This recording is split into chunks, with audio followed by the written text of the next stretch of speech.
जी नमस्कार, राधे राधे, जय श्री कृष्णा। स्वागत है सभी का मैथ्स बाय जय सर यूट्यूब चैनल पर। मेरा नाम है जय और धीरे धीरे अब इससे नाम से कुछ लोग परिचित होने लगे हैं और कुछ आने वाले टाइम पर परिचित होंगे। तो आज हम एक नया टॉपिक स्टार्ट करने जा रहे हैं जिसका नाम है सिलेंडर बेलन। ये मेंसुरेशन यानी 3D का आपका टॉपिक है।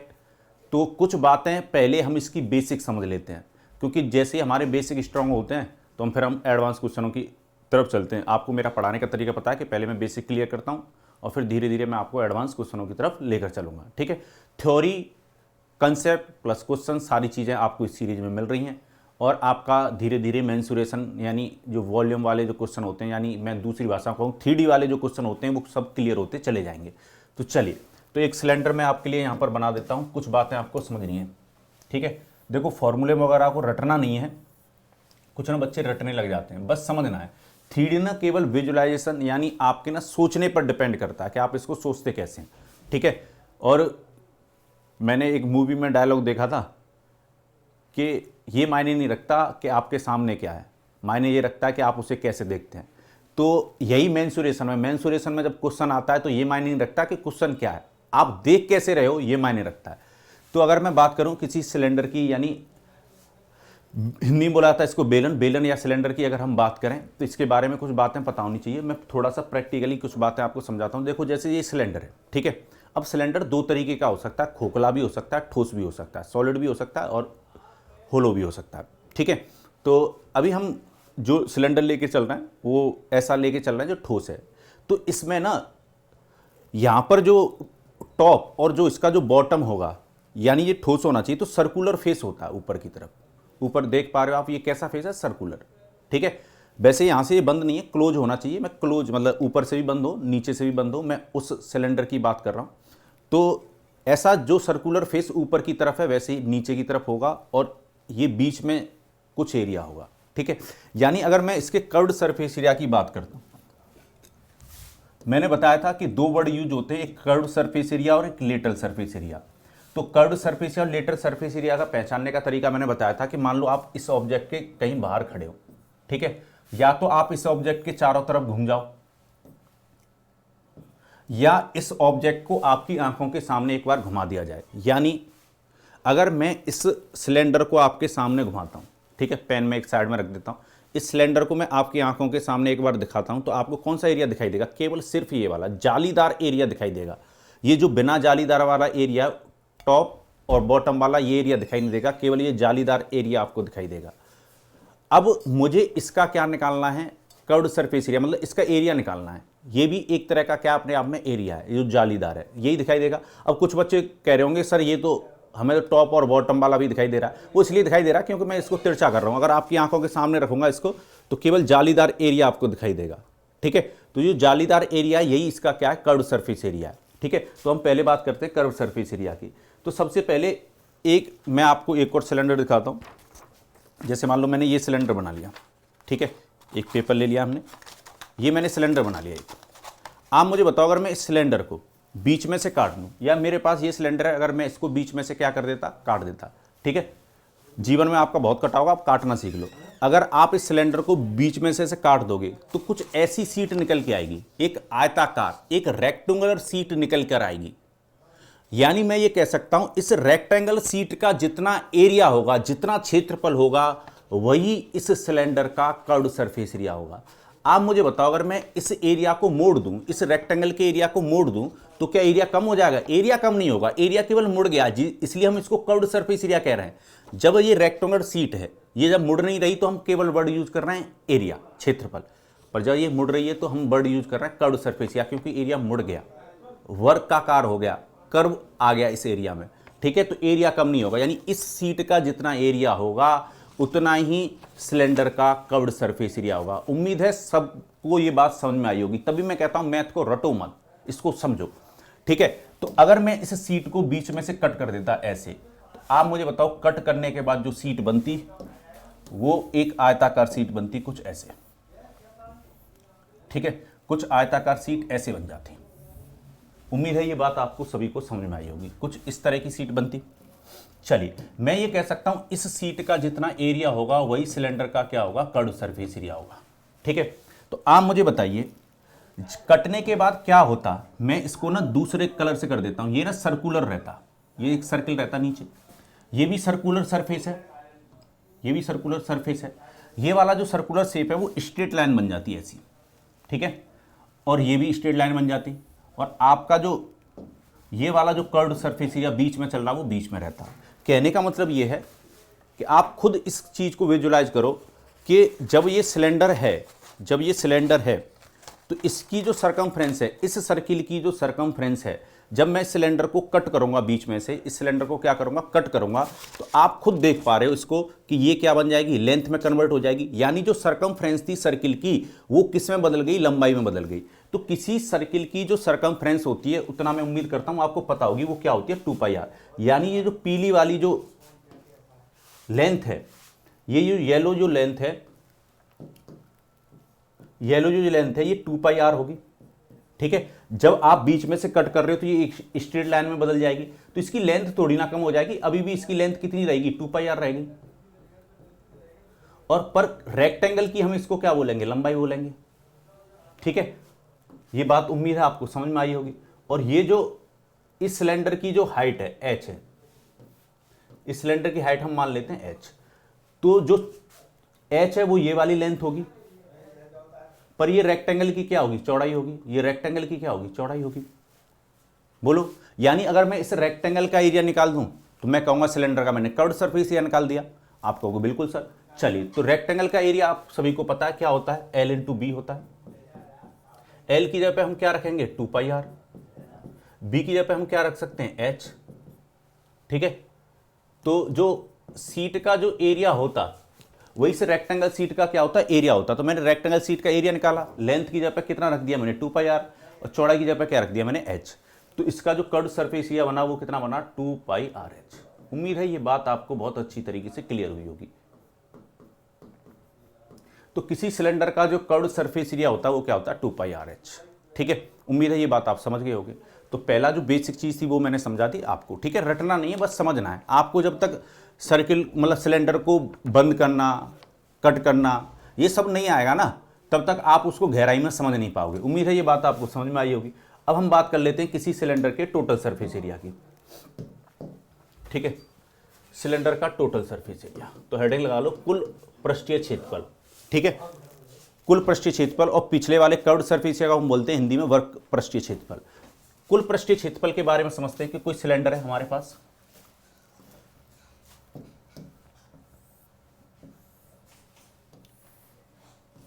एक हमने सिलेंडर लिया है। टोटल सरफेस एरिया की अगर मैं बात करूं, टोटल सरफेस एरिया की अब बात करो, टोटल सरफेस एरिया क्या होता है पहले ये समझना है आपको। टोटल सरफेस एरिया पूरी सतह, कुल सतह का क्षेत्रफल बोला जाता है हिंदी में। तो इसका मतलब यह कि पूरी इसकी जो लेयर होगी, यानी जहां जहां आप इसको टच कर पाओगे, ऊपर टच कर सकते हैं, इस सर्कुलर सरफेस को टच कर सकते हैं, इस वर्गाकार एरिया को, कर्व्ड एरिया को भी टच कर सकते हैं। और अगर ये क्लोज है, जैसे ऊपर क्लोज है वैसे नीचे क्लोज होगा, तो नीचे भी आप टच कर पाओगे इसको पूरा, ठीक है। तो टोटल सरफेस एरिया में कर्व्ड सरफेस एरिया तो शामिल रहेगा और साथ में दो सर्कुलर सरफेस का एरिया भी शामिल रहेगा, ठीक है। चलिए ध्यान रखिएगा, ये क्लोज है, ये बंद है, ऊपर से भी बंद है और ये नीचे से भी बंद है, ठीक है। तो इसका जो टोटल सरफेस एरिया आएगा वो क्या आएगा, कर्व्ड सरफेस एरिया तो आपको लेना ही है सिलेंडर का, और प्लस में area of two circle, 2 into area of circle, ठीक है। और ये जो है हाइट मान ले रहे हैं हम h, और इसकी जो रेडियस है वो हम मान के चल रहे हैं r, इसकी रेडियस मान के चल रहे हैं r। तो आप मुझे बताइए, कर्व्ड सरफेस एरिया तो आपने थोड़ी देर पहले निकाला ही था, कर्व्ड सरफेस एरिया हम लोगों ने थोड़ी देर पहले निकाला था, क्या था, 2πrh, और दो सर्किल का एरिया जोड़ दो, एक सर्किल का एरिया क्या होता है, πr², तो दो का कितना होगा, 2πr²। चलिए ये टोटल सरफेस एरिया बनेगा, ठीक है।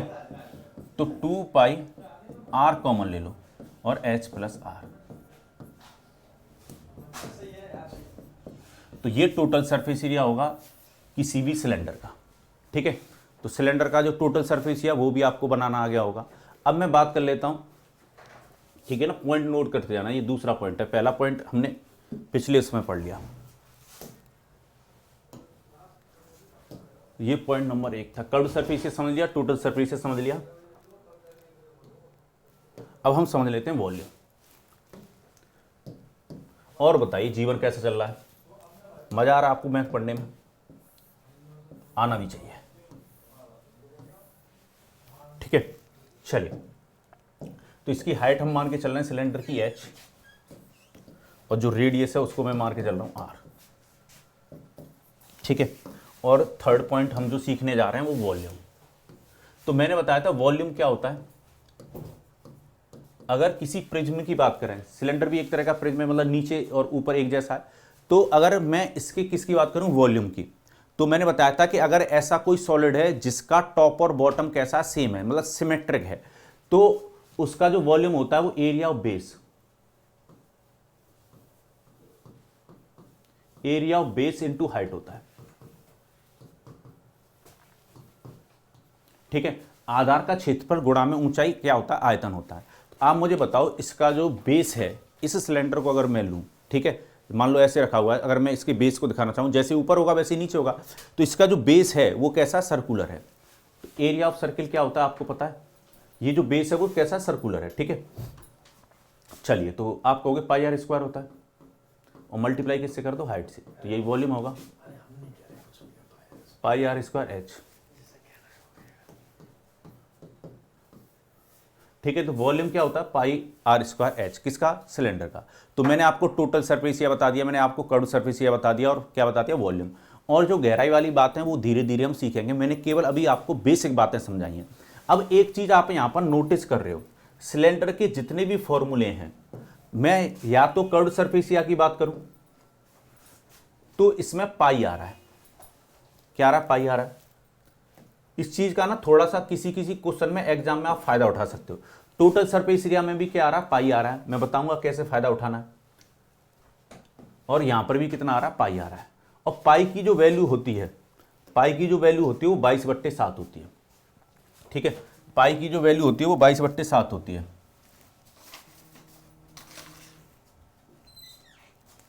पाई की जो वैल्यू होती है वो कितनी होती है, 22/7, यानी कर्व सरफेस एरिया होता है 2 पाई आर एच। और टोटल सरफेस एरिया अभी निकाला था, कितना होता है, 2 पाई आर, और ब्रैकेट में आर प्लस एच। ठीक है, और अब बात करते हैं हम किसकी, वॉल्यूम की। वॉल्यूम क्या होता है, पाई आर स्क्वायर एच, यही होता है। तो मैं ये कह रहा था सब में ना पाई कॉमन है, यहां पर भी पाई कॉमन है, यहां पर भी पाई कॉमन है, और यहां पर भी पाई कॉमन है। तो पाई की जो वैल्यू होती है वो 22/7 होती है।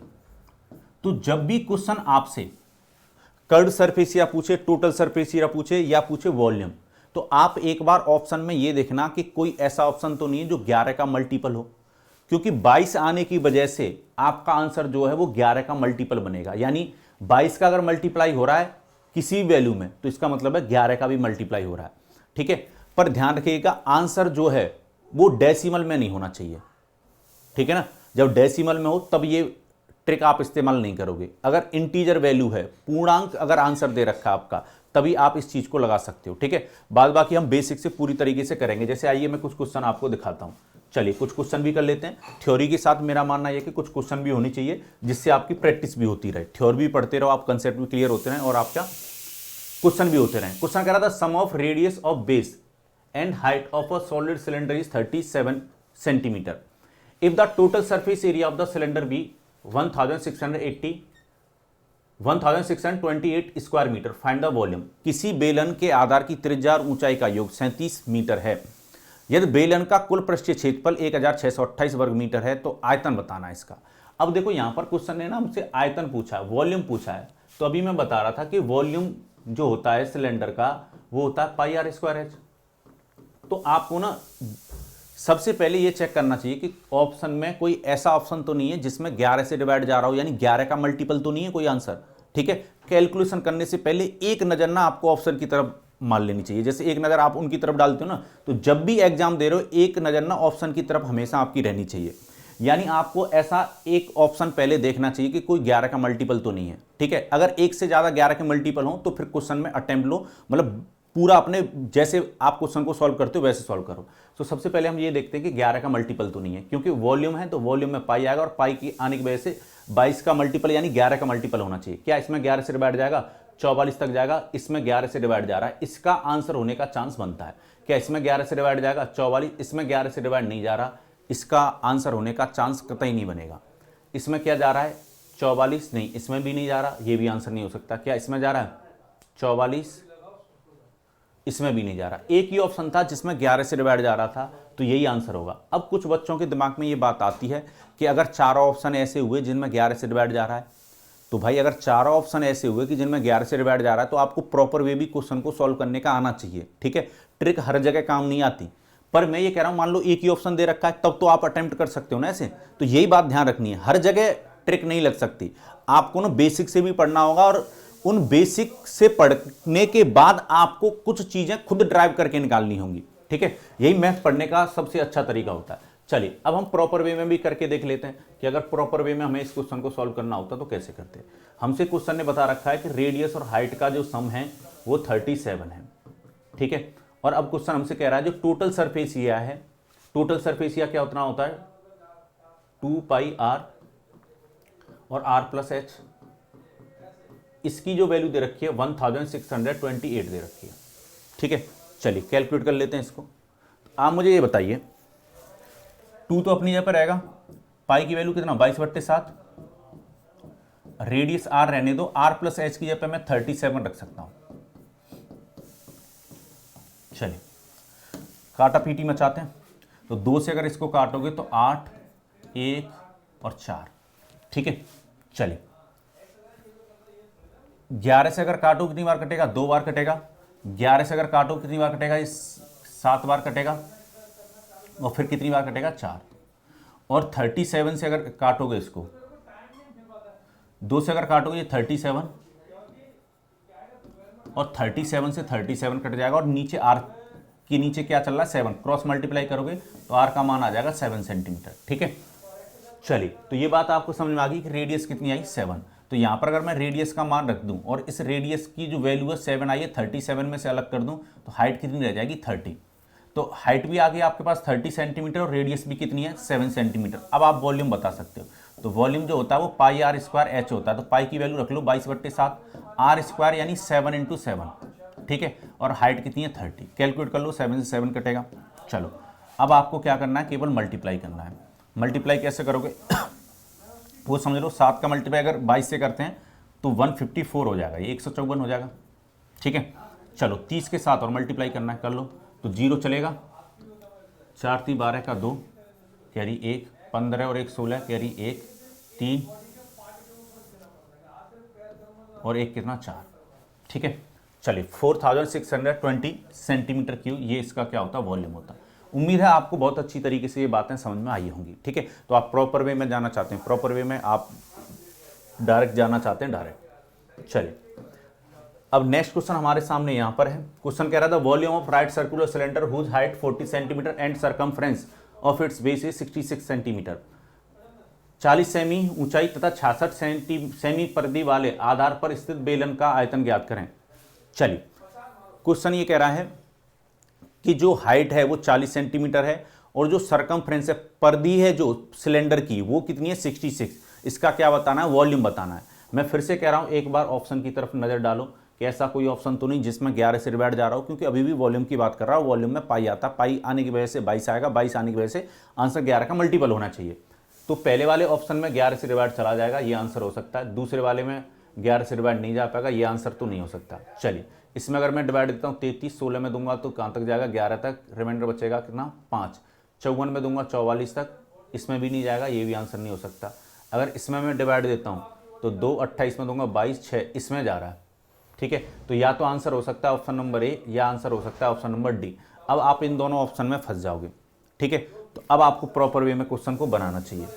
चलिए, या फिर अगर टाइम कम है तो थोड़ा सा रिस्क ले सकते हो, समझ रहे हो ना। चलिए तो यहाँ पर जो हाइट दे रखी है वो सरकमफ्रेंस दे रखी है 2 पाई आर। 2 पाई आर की वैल्यू कितनी है 66। चलो तो पाई की वैल्यू कितना 22/7 रख लो, आर 66।